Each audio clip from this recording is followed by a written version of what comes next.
ബാക്കിയൊക്കെ അവിടെ നേരി കാണാം. ഇറങ്ങട്ടെ പൂജ. ആ, സമയം വൈകണ്ട കേട്ടോ. ആ പൂജ മോളെ,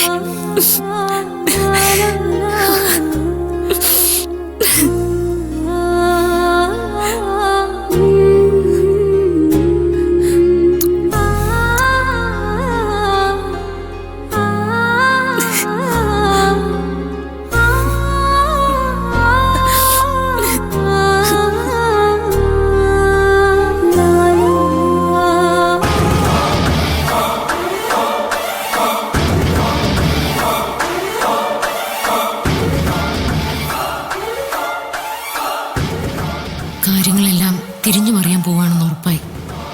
1-2 ദിവസങ്ങൾക്കുള്ളിൽ തന്നെ അർജുൻ എല്ലാ സത്യങ്ങളും അറിയും. എനിക്കെതിരെ ഉറപ്പായും എന്തെങ്കിലും ചെയ്യാൻ അർജുൻ ശ്രമിക്കും.